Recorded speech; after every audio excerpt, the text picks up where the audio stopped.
Good morning and welcome to today's College Football Playoff National Championship Head Coaches News Conference. We are joined by LSU Head Coach Ed Orgeron and Clemson Head Coach Dabo Swinney. Coach Orgeron will start with opening remarks from you. Yeah, what a great experience we've had. What a great journey for this football team. I want to congratulate Coach Swinney and his outstanding achievements so far that he's done as a coaching career. I think he's a model for other coaches that have been interim coaches, had success. He's a friend of mine. I have a lot of respect for him. I have a lot of respect for his football team.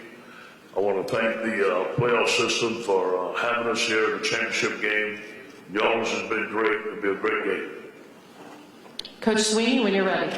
Okay, yes, appreciate all y'all being here this morning. And it's been a wonderful experience for our guys. Super proud of our team, and just appreciative of all the hard work that's gone into making this a great experience for our players.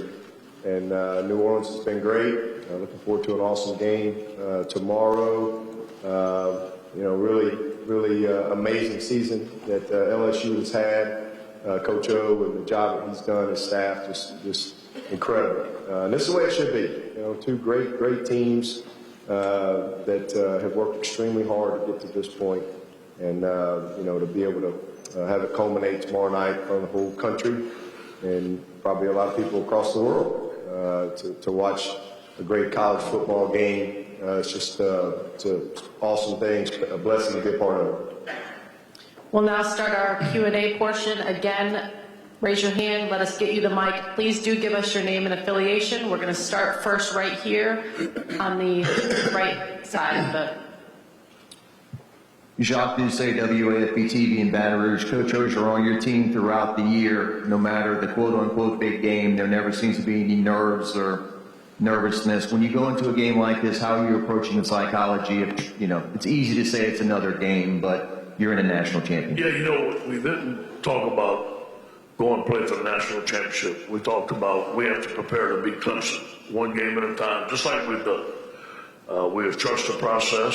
Today is Focus Friday.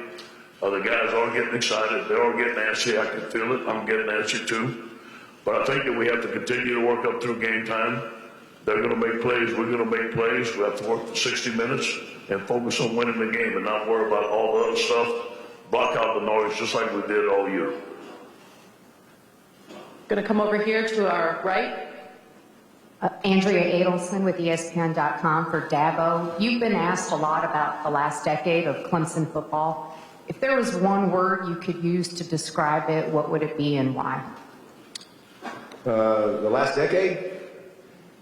Transformative. Is that a word? We've transformed Clemson. And the next decade is the Roaring 20s. So I'm excited. I heard those were great. So hopefully we can relive those. Come over here on our left side in the middle. For Dabo, you possibly winning 30 straight games, that's only happened 6 times since the 50s. 3 out of 4 championships only happened 3 times, I think. Back-to-back national championships, undefeated hasn't happened since Nebraska in the 90s. Do you give any of this information to your team to sort of say, hey, listen, you have a chance to not just be champions, but to be all-time great champions? Well, I mean, this is 2020. I don't have to give them anything. They just get woken up in the middle of the night with breaking alerts. It's just the information is overloaded into their world, today. So I don't have to give them anything. They see it, they hear it. It's a constant. They know. Certainly, we reinforce from time to time, what their opportunity is.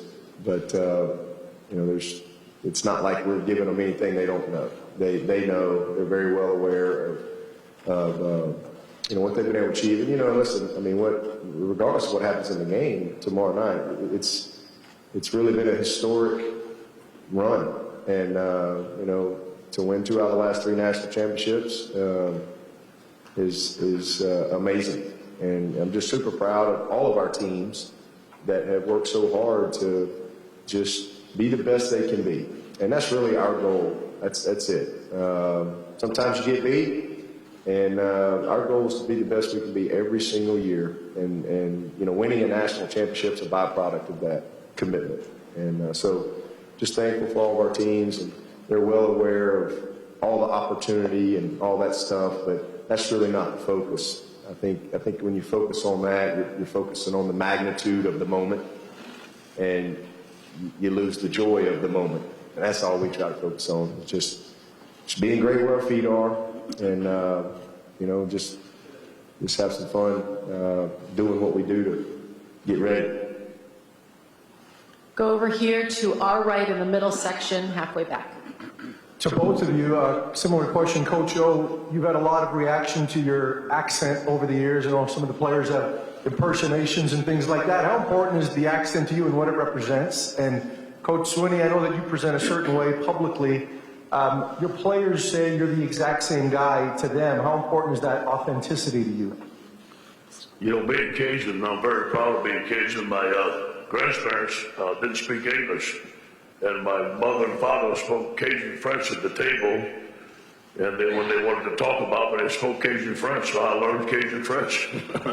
And so I'm excited to be at LSU, at home, where we're proud of our Cajun heritage, we're proud of Louisiana. I just feel at home here. People that made fun of my accent before, I thank them. That gave me internal motivation to do better. So I thank them to be motivators in my career. Coach Swinney?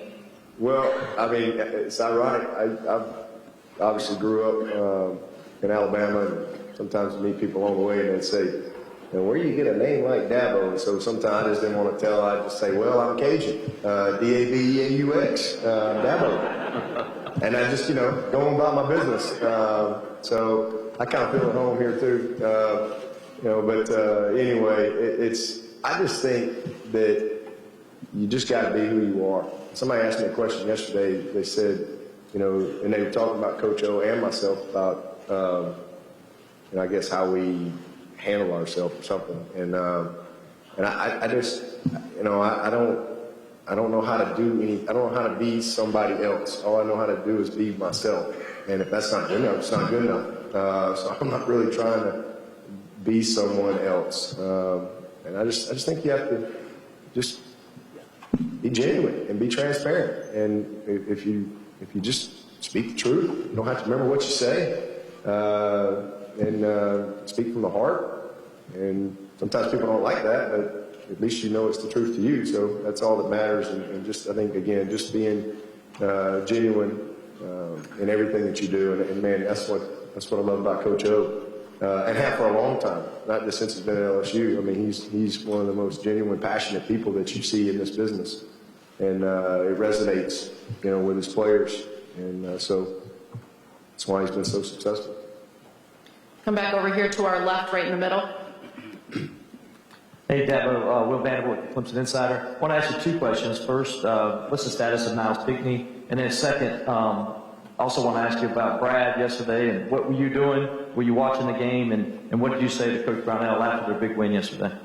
Niles is we're hopeful, but he's if he plays, he'll be limited. Still battling an ankle. So but Brad, I actually got to see the overtime part. So I didn't see anything up until that, and so I saw the best part. It was awesome. It was amazing.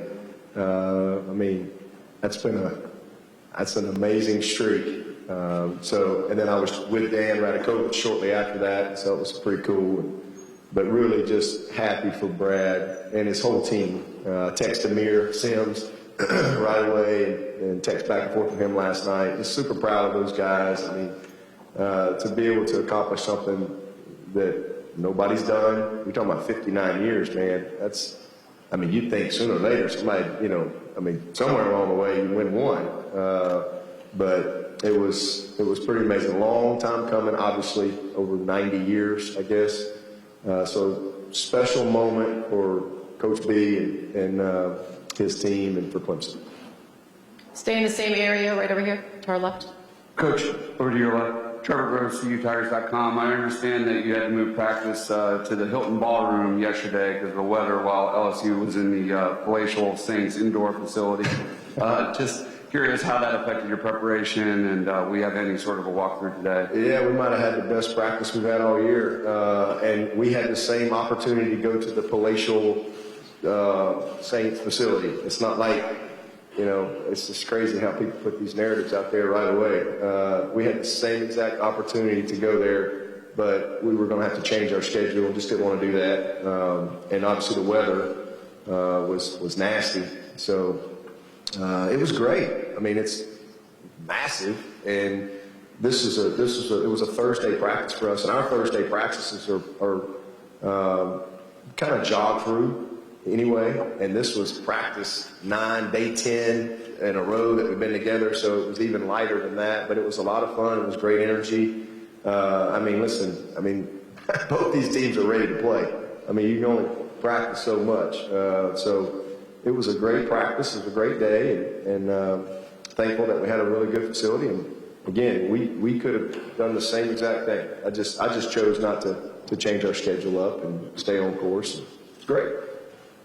We're going to go right here in the center, in the back. This one's for Coach O, Michael Cobble, WVRZ-TV in Baton Rouge. Coach, we marveled a lot about Joe's preparation and his thoroughness in that preparation. Have you ever been around a college player who really doesn't want to partake in any of the college scene? And has that rubbed off on the guys that have been around him? I've never been around a player like Joe. And obviously he's very talented and he's leader, but day in and day out, he's the same guy. Very focused, full center of task in hand. It's about execution and winning and being great. And last game, you know, he threw 8 touchdowns, but he wasn't satisfied. I mean, that's him. And you go out to practice and I'll ask him, how's it going? I go to pass rush and I'll come to 707, how's it going, Joe? Rarely does he tell me everything's fine. And the guy's a perfectionist. It does rub off on our football team. He's an outstanding leader. We're going to go in the back on the television riser.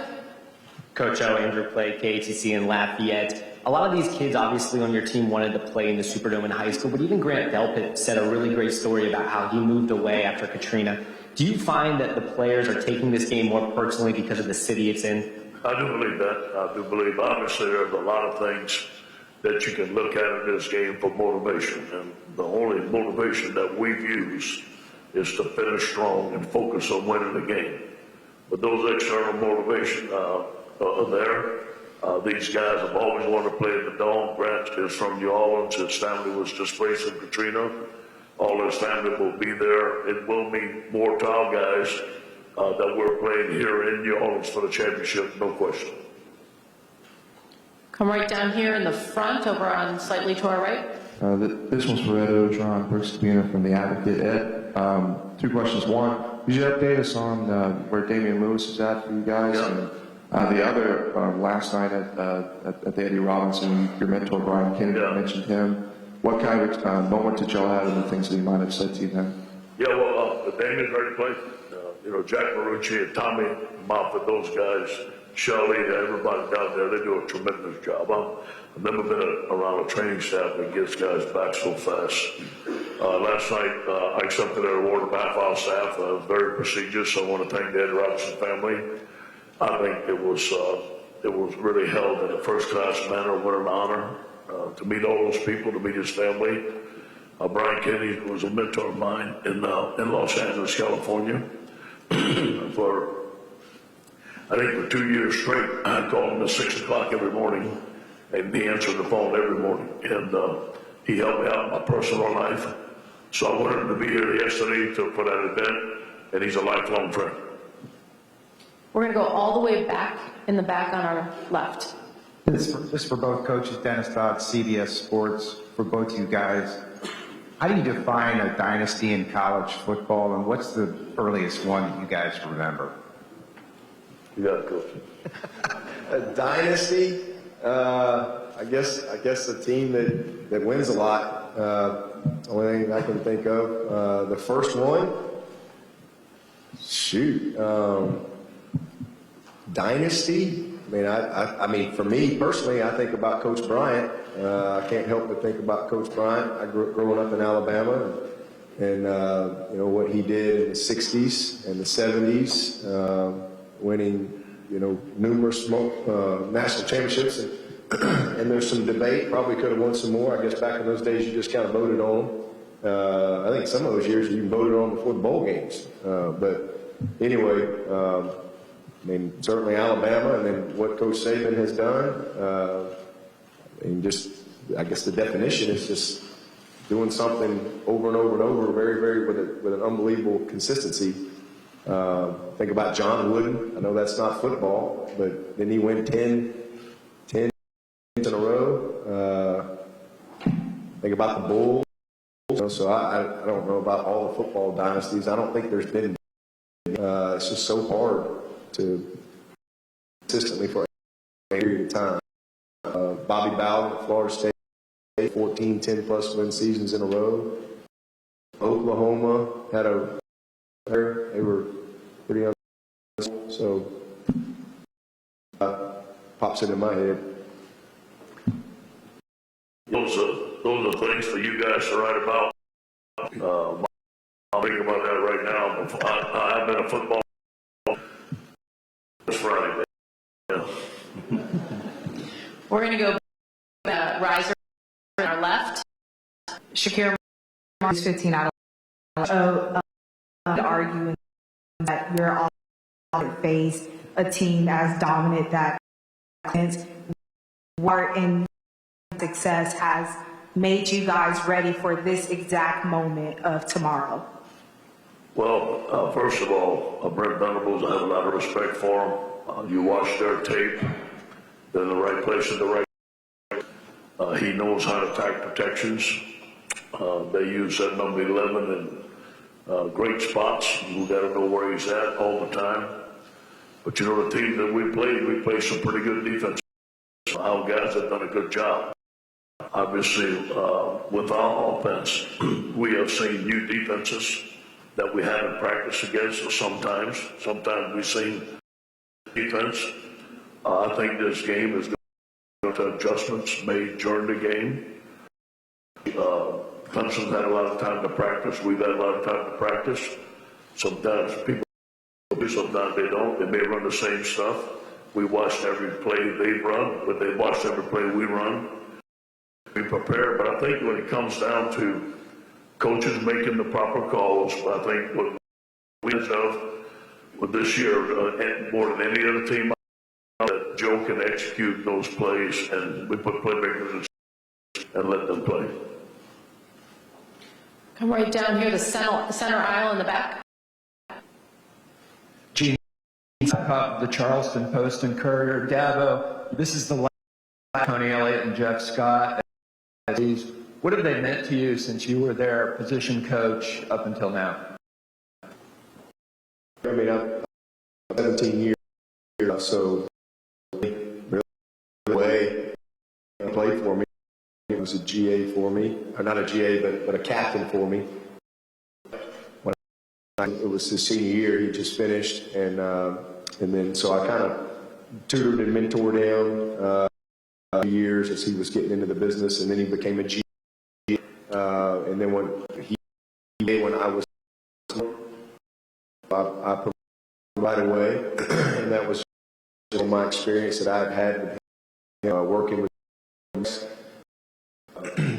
when I ran the camps and clinics and coaching stuff, all that went on within the program from a logistics using stuff, and Jeff was just always an above and beyond guy. Always knew if I ever got a job that he'd be hired, so it kind of worked out. So those guys have been with me from day one. And Scott, Brad was the offensive coordinator when I came to Clemson. I'm not at Clemson if it wasn't for Brad. Obviously, Tommy brought me in to interview me, but Brad had to sign off and as the OC, and I've been with Brad for 17 years, every step.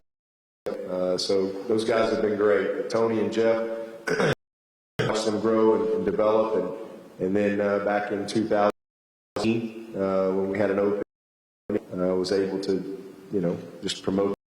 They both deserved it, and so that's why I made them co-hosts, and they've done an amazing job since that time. So I'm excited to be able to, take himself and for him, and also a little more responsibility for Streeter, and then obviously Jeff getting this great opportunity at South Florida. Really happy for him.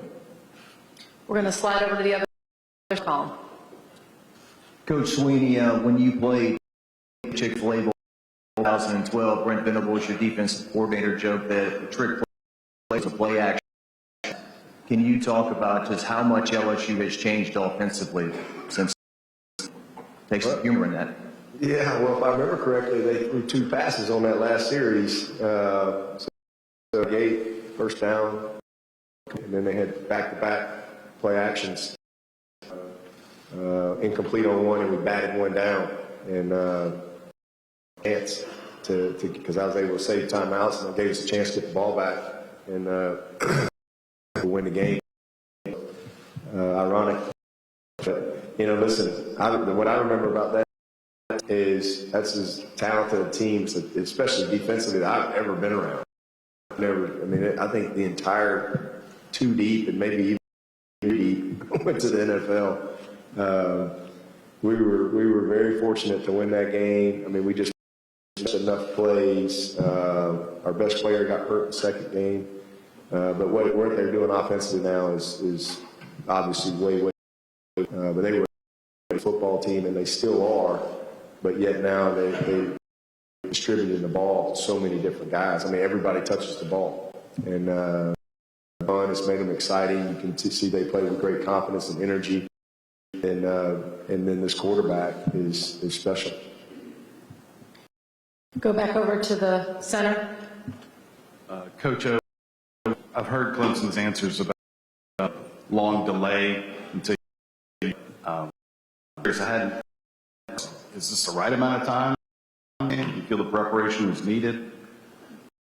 We needed the rest, and we example. We practiced, gave them 3 days off, and then we went through a regular game week of planning. So it's good. It's right now, everybody's getting a little antsy to play. Those things, sometimes you got to adjust to whatever they tell you to do, so we don't blink. They tell us it's 16, tell us it's 7, we just go. Go down here, right here, very front. This is for Coach Terrell Wild.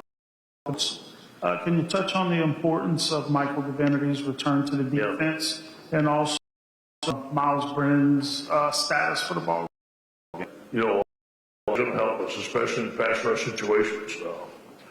Now, there's some time situation he could be on the field on first down. It all depends what personnel group that we get, but Mike's a very good player, very good. He brings energy to the football team. I want to give Mike credit for sticking with it.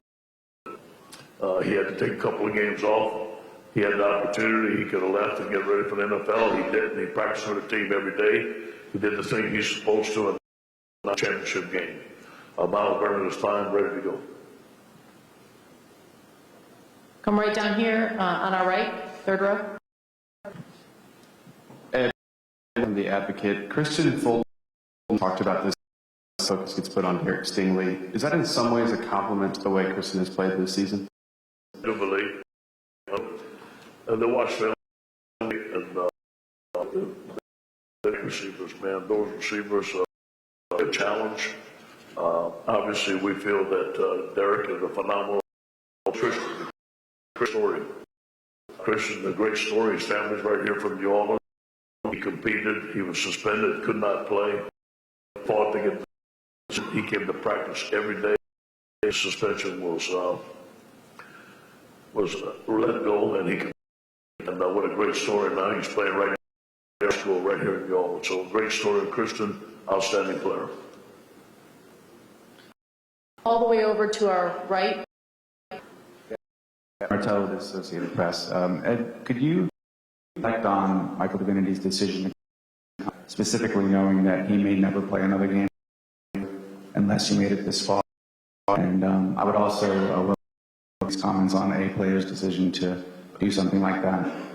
Well, first of all, I'm for playing here, regardless. Your team, you play for your football team, one heartbeat. That's my opinion, and my opinion on it. I know there's special circumstances where players feel that they're out to the NFL, and they get personal decisions. But me personally, I think I'm a team man. Stay with your team. Michael did that. Michael had a chance to go out early last year. He wanted to finish at LSU on the road. He paid his fee and he came back. So it tells you a lot about his who he is. I didn't hear the question. What did you say again? Student athletes bypassing bowl season. Oh, okay. Yeah, I did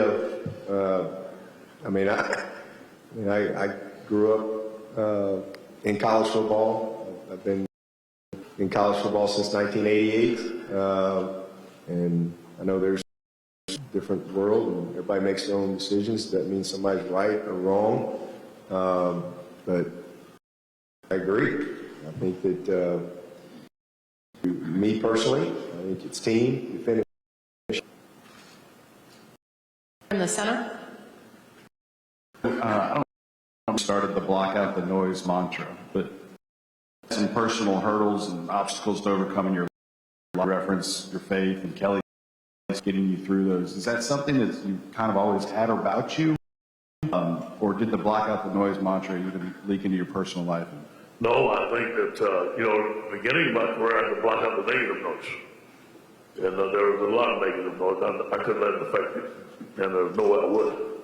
And I know the team would listen to stuff like that, but, it was about blocking out the noise. And then early in my career at LSU, we faced some adversity. Some strong adversity. And it was time to block out the noise. And we can see through that adversity, it made us stronger. And I do believe the loss to Troy was a turning point in our program. It helped us realize what we had to get done, what we had to do as coaching staff, as players. We could never let our hands down. We always have our hands up and ready to prepare for every game. I think that, so now the noise is good. And look, they're going to be on that Twitter machine. I know they will. You can't stop it. You know what I'm saying? But we don't talk about individual awards. We don't talk about anything except the task at hand, and we keep everything team, and I think that helps us out. Take our last question from the back on our left.